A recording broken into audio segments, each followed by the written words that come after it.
মাত্র 10 দিনের মাথায় নন্দীগ্রামে নিহত তৃণমূল কর্মী বিষ্ণুপদ মণ্ডলের স্ত্রী ও তার ভাই আহত গুরুপদ মণ্ডলকে চাকরি দিল রাজ্য সরকার। নিয়োগ ঘিরে দিরাচিতার অভিযোগ বিজেপির।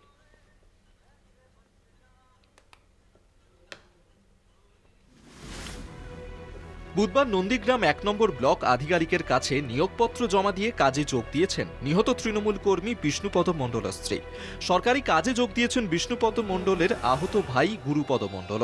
সরকারি চাকরিতে যোগ দেওয়ার খবর প্রকাশ্যে আসতেই সুর চড়ালো বিজেপি।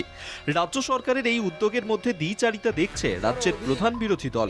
তাঁদের দাবি, তৃণমূলের হাতে আক্রান্ত হয়ে মৃত্যু হয়েছে বহু বিজেপি কর্মীর, অথচ রাজ্য সরকার সেই সময় তাঁদের পাশে দাঁড়ায়নি।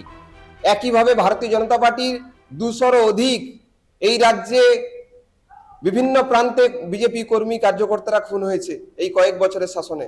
মমতা ব্যানার্জির তাদের পাশেও দাঁড়ানো উচিত, তাদের পরিবারের পাশেও এই সহানুভূতিশীল একই বার্তা পৌঁছানো উচিত।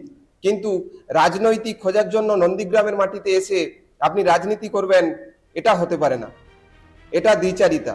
রাজ্য সরকারের নিরপেক্ষ ভূমিকা নিয়ে যখন প্রশ্ন তুলছে বিজেপি, তখন রাজ্যের শাসক দলের এক তৃণমূল নেতার দাবি, মমতা বন্দ্যোপাধ্যায়ের সরকার অত্যন্ত মানবিক, সাধারণ মানুষের পাশে তিনি রয়েছেন, ভবিষ্যতেও থাকবেন।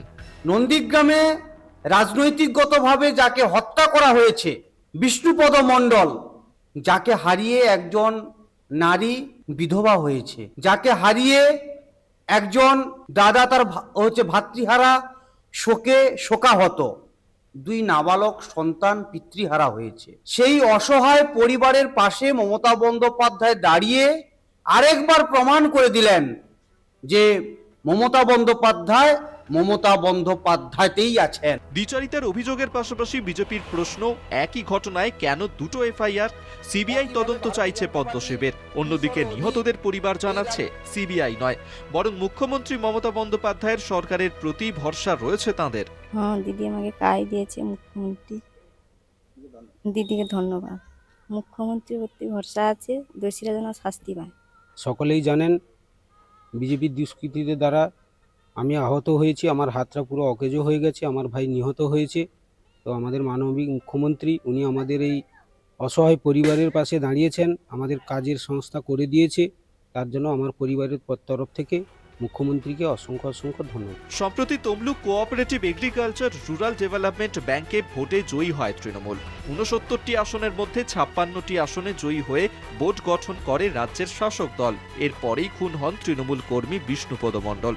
অভিযোগ, নন্দীগ্রাম 1 নম্বর ব্লকের 7 নম্বর জলপাই গ্রামে বিজেপি কর্মীদের সশস্ত্র বাহিনী চড়াও হয় তাঁর বাড়িতে। ভোজালি দিয়ে কুপিয়ে তৃণমূল কর্মীকে খুন করা হয়। বেধড়ক মারধর করা হয় তৃণমূল কর্মীর দাদা গুরুপদ মণ্ডলকেও। নন্দীগ্রাম থেকে সৌম্যজিৎ চট্টোপাধ্যায়ের রিপোর্ট, কলকাতা টিভি।